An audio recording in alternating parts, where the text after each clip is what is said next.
11 दिनों की तपस्या और तकलीफों का स्वाहा। जी हाँ, सिर्फ और सिर्फ 11 दिन की तपस्या में तकलीफों का स्वाहा हो जाएगा। मैं उन्हीं तकलीफों की बात कर रहा हूँ जो तुम्हारी जिंदगी में आए। अच्छा बताओ, क्या हो रहा है तुम्हारे साथ? क्या तुम बहुत परेशान हो, बहुत ज्यादा उदास हो, हैरान हो, अपनी किस्मत पर पछता रहे हो, कुछ भी अच्छा नहीं बना पा रहे हो? क्या जिंदगी बोझ लग रही है? हर दिन काटना भारी लगने लगा है, कोई इज्जत नहीं दे रहा? एक सेंटेंस में कहूँ तो क्या सच में जिंदगी झंड हो गई है तुम्हारी? क्या सच में बहुत तकलीफ है जिंदगी में? तो क्यों है वो तकलीफ? क्या तुम अपनी जिंदगी में घुट रहे हो, तड़प रहे हो, पिस रहे हो और परेशान हो रहे हो? तो टेंशन लेने की कोई बात नहीं है। प्राचीन काल में हम वही इंसान थे जो बारिश तक करवाने के लिए हवन और तपस्या किया करते थे। जब अकाल पड़ता था उस वक्त गांव के सारे लोग रात रात भर जाकर तपस्या किया करते थे और इस बात की बहुत ज्यादा वैल्यू भी होती थी। लोग अपनी तपस्या को इसलिए करते थे ताकि उन्हें उनकी मुसीबतों और तकलीफों से जल्दी मुक्ति मिले। आज भी हम वही करेंगे। अब तक तपस्या तुमने थोड़े अलग अंदाज की सुनी होगी। सालों की तपस्या, जंगल या पहाड़ी घाटी में जाकर बस जाना, रात रात भर भूखे रहना, साधना करना, पत्तों के बीच एकांत में जिंदगी गुजारना। लेकिन मैं जो बताने वाला हूँ ये तपस्या अलग है। इस तपस्या में एकांत होने की जरूरत नहीं है, बल्कि भीड़ में भी एकांत महसूस करने की जरूरत पड़ेगी। ये तपस्या सालों तक नहीं चलेगी, बस 11 दिन की होगी। हाँ जी, सिर्फ और सिर्फ 11 दिन की। तो अगर एक इंसान एवरेज 60 से 80 साल की जिंदगी जीता है तो उसमें उसे मिलते हैं कम से कम 20 से 25 हजार दिन। इनमें से 11 दिनों को भूल जाओ। तो सिर्फ और सिर्फ खुद के लिए ऐसा समझना, इन 11 दिनों के लिए तुम्हें ये जिंदगी कभी मिली ही नहीं थी। ये 11 दिन बहुत अलग एक कड़ी तपस्या में जाने वाले हैं। तो फिर तपस्या की विधि को जानते हैं और जिंदगी की सबसे बढ़िया शुरुआत करते हैं। लेकिन एक मिनट, एक छोटा सा सवाल जो आपके जहन में भी घूम रहा होगा कि यार ये सब तो ठीक है, लेकिन तपस्या पूरी होने के बाद हमें वरदान मिलता है जिसमें हम जो चाहते हैं हमें मिलता है। ठीक उसी तरह इस बार जब हम इस 11 दिन की तपस्या को पूरा कर लेते हैं तो हमें क्या क्या मिलेगा एक वरदान के रूप में? तो देखो, इस वीडियो का टाइटल और हेड ही नहीं था तकलीफों का स्वाहा।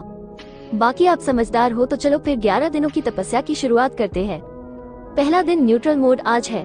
उस 11 दिन की तपस्या का पहला दिन हमें जाना है न्यूट्रल मोड पर। आज हम दुनिया में दूसरी किसी भी चीज पर ध्यान नहीं देंगे सिवाय एक चीज के, और वो है हमारे अंदर चलने वाली बेचैनी। जो ये बेचैन मन होता है ना, इसको चैन दिलाना बहुत जरूरी है, वरना फिर ये जिंदगी के आखिरी पलों तक भी परेशान करता है। बहुत कम लोग होते हैं जो खुद को न्यूट्रल रखवाते हैं, और आज का दिन हमें भी कुछ यही बरकरार रखना है। रहना है तो एकदम न्यूट्रल यानी स्थिर चाहिए। सिचुएशन या कंडीशन कितनी भी हद पार कर जाए, बेचैनी नहीं बढ़नी चाहिए। इमोशन की ताकत लॉजिक से बड़ी नहीं होनी चाहिए। तपस्या का पहला दिन आप न्यूट्रल रहते हो और शांत। अगर इसी मोड में रह जाते हो तो मेरे दोस्त आप अगले दिन की तपस्या के लिए तैयार हो, और आज आपने एक बहुत बड़ी सफलता को हासिल किया है क्योंकि आपने अपने बेचैन मन को शांत करा है। तपस्या का दूसरा दिन सेल्फ रिलेशन। आज का पूरा दिन और इस तपस्या का दूसरा दिन सिर्फ और सिर्फ खुद को रियलाइज करते हुए बीतना चाहिए। आज न तो किसी दूसरे की फिक्र करनी है, न किसी और का जिक्र करना है। सिर्फ और सिर्फ अपने आप को देखना है और अपने आप के बारे में सोचना है। सेल्फ रियलाइजेशन का मतलब होता है खुद पर गौर फरमाना। आप क्या करते हो, कैसे सोचते हो, कैसे बोलते हो, बिहेव करते हो, कैसे रहते हो, इनफैक्ट क्या खाते पीते हो, कैसे सोते हो और दुनिया आपको कैसे ट्रीट करती है। ये सब कुछ सेल्फ रियलाइजेशन यानी आत्मा एहसास के अंदर ही आता है। दोस्तों, तपस्या का दूसरा दिन सिर्फ सेल्फ रियलाइजेशन करना है। तो अब बढ़ते हैं अगले दिन की तरफ। तीसरा दिन कवर योर यू। इस एक बड़े से सागर में अगर वो बहुत बड़ा जहाज भी सफर कर रहा होगा ना, तब भी वो सिर्फ तब तक ही सेफ होगा जब तक उसमें कोई छेद नहीं हुआ होगा। अगर एक जगह कोई छोटा सा भी छेद हो गया ना और उसे वक्त रहते नहीं बनाया गया तो उस उतने विशाल जहाज और ताकतवर अनजानी के डूबने का कारण बस वही एक छोटा सा लूप होल बन जाएगा। इसीलिए हमेशा इन चीजों की निगरानी थोड़े थोड़े समय में होती रहती है।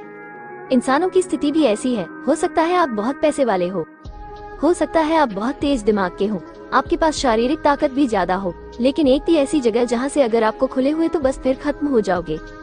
इस तपस्या में आज का ये तीसरा दिन इसी बात की ओर इशारा करता है कि अपने उस जगह की तलाश करनी है जहाँ से आप खोखले हो, कमजोर हो या जिसकी वजह से भविष्य में गिर सकते हो, और फिर उन्हें भरकर कंप्लीट कर लो इससे पहले कि वो आपको खाली कर दे। चौथा दिन मिस्टेक्स। गलतियाँ कई बार गलत होती है तो कई बार किसी के लिए बहुत सही भी होती है। इतिहास में कई दफा कई गलतियों के दम पर ही बड़े बड़े आविष्कार हुए। तो ऐसे में ये कहना कि गलती करना गलत है, ये बहुत गलत बात हो गई। लेकिन ये जानने की कोशिश भी ना करना कि गलती है क्या और उसे कैसे सुधारा जा सकता है, ये बेशक बहुत बड़ी गलती है। इंसान है तो गलती करेगा, लेकिन वो कैसे गलती करता है और उससे क्या सीखता है, इस बात से ज्यादा फर्क पड़ता है। तपस्या का ये चौथा दिन हमें यही सिखाएगा कि कैसे हम अपनी गलतियों को जानने की कोशिश करेंगे, उन्हें खोज निकालेंगे और भविष्य के नुकसान से बचेंगे। पांचवा दिन लिमिटलेस हार्डवर्क। बिना मेहनत की कोई तपस्या सुनी है भला आप? पांचवा दिन तपस्या का मध्यांतर आ चुका है। इस दिन कड़ी मेहनत में भी कड़ाई होगी और मेहनत की सारी हदें पार होगी। चाहे कमर में दर्द हो या सिर में दिल टूटा हो या फिर हड्डी, आज की शाम हो, चाहे सुबह का सवेरा, आधी रात या दोपहर का पहरा, बिना किसी हद को याद रखते हुए मेहनत करनी है। पढ़ना है तो घंटों बस पढ़ते रहना है, कुछ काम करना है तो घंटों तक उसमें खुद को गिफ्ट देना है। कुछ लोग सोचेंगे कि सिर्फ एक दिन बिना किसी मीटर को सेट किए मेहनत कर भी ली तो इसका क्या ही फायदा हो जाएगा। तो देखो यार, यही तो इस तपस्या के सफर की खास बात है। हर चीज का एक्सपीरियंस तुम्हें एक ही बार तो कराएगा, और वो एक दिन ही तो इंसान की जिंदगी में नहीं आता। इस वजह से वो हमेशा पीछे रह जाता है। मैदान की तरफ कदम उठाना मुश्किल नहीं होता, बल्कि पहला दिन बहुत मुश्किल लगता है। तो बस फिर आज है वो दिन जिस दिन लिमिटलेस हार्ड वर्क यानी हद पार मेहनत करनी है। अब बढ़ते हैं। तपस्या के अगले पड़ाव में 5 दिन की तपस्या पूरी हुई, लेकिन तपस्या अब भी आधी बाकी है, और यहाँ से एक भी दिन का ढीलापन अब तक की पूरी तपस्या को भंग कर सकता है। इसलिए सावधान रहें। 6वां दिन, चेंजिंग माइंडसेट। ऐसा क्यों होता है कि किसी इंसान के लिए कोई चीज नामुमकिन है तो एट द सेम टाइम उसी जगह पर कोई दूसरा इंसान है जिसके लिए वो चीज करना बाएं हाथ का खेल है। सिर्फ मानसिकता का फर्क होता है दोस्त, सिर्फ और सिर्फ मानसिकता का फर्क। अगर ये फर्क खत्म हो जाएगा तो सब एकदम आसान हो जाएगा। इस तपस्या के पूरे सफर में जो आज का ये 6वां दिन मिला है ना, वो अपनी मानसिकता को बदलने के लिए मिला है। मानसिकता बदलने के लिए हम ना बस एक छोटी सी चीज करेंगे, बस आज के लिए दुनिया को देखने का नजरिया बदल लेंगे। खत्म हो गई बात हम जिस नजर से दुनिया को पहले देखते थे। आसान चीजों को भी मुश्किल पहलू से सोचते थे, आज बस ठीक उसका उल्टा करना है। मानसिकता बदलनी है। 7वां दिन, कई बार जिंदगी में ऐसे मौके आते हैं जब एक इंसान को बहुत सारी चीजें एक साथ करनी पड़ती है, और उस वक्त अगर उनको एक एक करके करने लगे तो बहुत पीछे रह जाएंगे। हर चीज पर अपनी पकड़ मजबूत होनी चाहिए। इसी तरह मल्टीटास्किंग है, कैसे स्किल है जिस पर मजबूती हर एक इंसान की होनी ही चाहिए। भला तुम खुद सोचो कि आज तक कोई भी इंसान एक बिजनेस करके दुनिया के टॉप बिजनेसमैन की लिस्ट में आया है, या कोई हाई वैल्यूएबल पर्सन सिर्फ कोई एक एग्जाम निकालकर इतना वैल्यूएबल बना है? नहीं, बिल्कुल भी नहीं। आज का दिन सिखाएगा मल्टीटास्किंग करना। आज बात हेल्थ की हो, वेल्थ की हो या पर्सनल लाइफ की, सबको एक साथ बैलेंस करके आगे ले जाना है। 8वां दिन में किन्योजेस्ट्रॉन। कुछ लोगों की ना सेंस यानी एहसास करने की बड़ी कमाल की होती है। उन्हें खतरे, बर्बादी, सुख या झटके का अंदाजा पहले ही हो जाता है, लेकिन जबकि भीड़ में बहुत सारे लोग ऐसे होते हैं जो दूर दूर तक इन चीजों से वाकिफ हैं। ये जो बाद में बहुत पछताते हैं, उनका कोई बगल में खड़े रहकर गला रेत रहा होता है, उन्हें फिर भी पता नहीं लगता। तो यार, ऐसे में तुम इस दुनिया में बहुत सुकून से कभी नहीं रह पाओगे। आज इस तपस्या का 8वां दिन तुम्हारे से मैसेज को मजबूत करेगा। तुम्हें आज पूरे दिन सिर्फ एहसास करना है, कोई इंसान कैसे बात कर रहा है, कब बात कर रहा है, चीजें कैसे हो रही है, क्यों हो रही है, कोई आज क्यों रो रहा है, तो कोई क्यों हंस रहा है, और अगर आज कोई कामयाब हो रहा है तो जमाना उससे क्यों जल रहा है। आज का दिन बहुत मजेदार होने वाला है, क्योंकि जब ऐसी चीजों पर तुम ध्यान देने लगते हो ना, तो तुम्हारे साथ सब कुछ सही होने लगता है। तो करना कुछ ऐसा है कि आज के दिन अपने सेंस को मजबूत करना है, ज्यादा से ज्यादा चीजों को ऑब्जर्व करके। 9वां दिन, बिकमिंग प्योर। अपने किरदार से, अपने मन और विचार से, अपने तन और धन से, हर जगह से आज पूरा खरा सोना बनना है, एकदम प्योर बनना है। प्यार का मतलब जानते हो, एकदम साफ सुथरा। आज तक जैसे भी थे भूल जाओ उसे, आज तुम कैसे रहोगे बस इस बात पर ध्यान देने की जरूरत है। तो आज के दिन ना तो कोई झूठ बोलना है, ना मेहनत में चोरी करनी है। दुनिया की खूबसूरत से खूबसूरत परी भाई का ये तो नहीं बैठना है। किसी के बारे में एक सेकंड के लिए भी गलत नहीं सोचना है, गलत नहीं बोलना है। एक भी चीज ऐसी नहीं करनी है जो आज के दिन तुम्हें शरीर से या मन से मैला करे। पूरी तपस्या का आज ये सबसे बड़ा दिन होगा, क्योंकि बात तुम्हारे किरदार और अभिमान की हो रही है। तो आज पूरी तरह पवित्र रहना है। 10वां दिन, एडिक्शन लेसन, डिपेंडलेस। तपस्या के आखिर में हम पहुंच चुके हैं।